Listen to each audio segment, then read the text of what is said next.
President Barack Obama addressed the United States regarding his stance on military action in Syria last night. Ishaq Siddiqui, who is a market strategist with ETX Capital, joins me on the line now.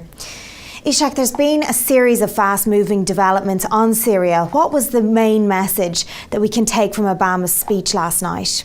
Yeah, look, I think the main message from Obama's speech was that essentially he's kind of undermined his position.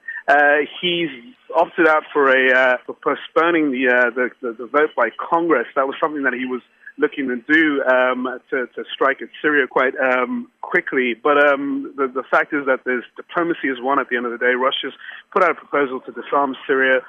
President Obama has found it very difficult to gather support from his fellow lawmakers about striking at Syria. And that's down to a number of reasons. One being the fact that U.S. lawmakers are too concerned with domestic issues at the moment, such as finding a fresh budget to raise the debt ceiling, which is absolutely crucial because they need to decide that in October.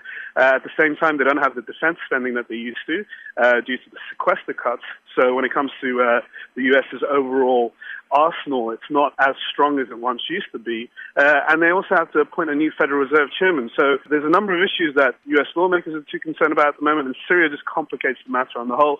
So when it comes to President Obama's speech, what we can take away from that is that he had to strike up a balanced tone where he essentially said that we're ready to act if we need to act, but we're going to go for the diplomatic option here and speak to Russia about negotiating any sort of terms to disarm Syria first before we can take any sort of action. The market is still somewhat skeptical and unconvinced that this may go through because, as we know with negotiations, a lot of them do break down, and if we see a breakdown of the talks between Russia and the US, then it's very likely that we may see a strike still back on board. So investors aren't getting too excited right now, which is why we're seeing this kind of broadly flat price action across European equities this morning, where people don't want to get involved. You don't want to put your chips out on the table just yet, and would rather wait for these negotiations to take place before we see some sort of constructive developments on the issue that we are not going to see a strike and that the Middle East region won't be engulfed in this crisis.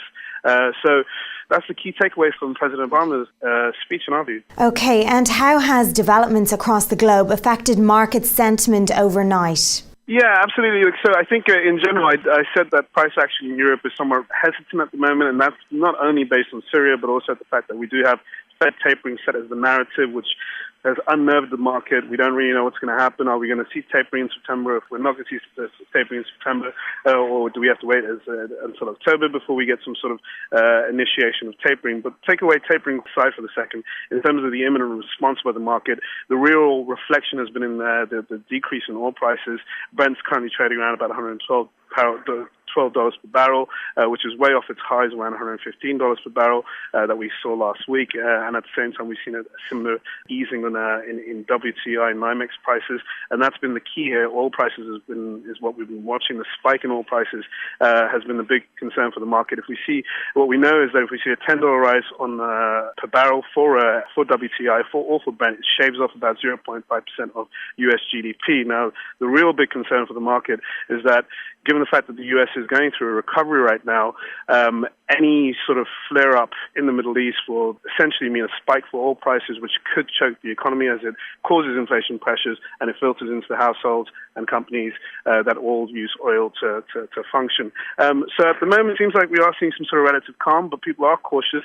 We are looking ahead to the negotiations between the US and Russia at the UN for further developments before we really get too confident about the issue. Is the Syria crisis going to affect the markets in the long term? I think there's a potential for it to disrupt the market in the long term, but it really depends on how much of a protracted, long-drawn affair this could be.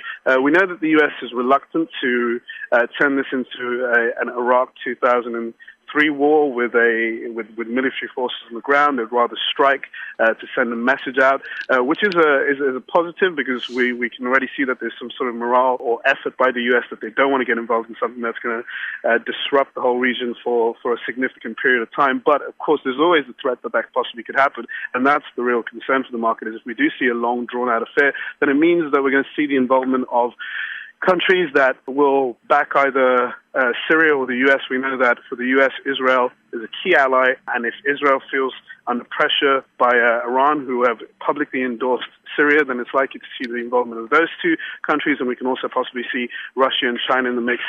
So the worst case scenario is some sort of World War III situation taking place. It's been ruled out in the market.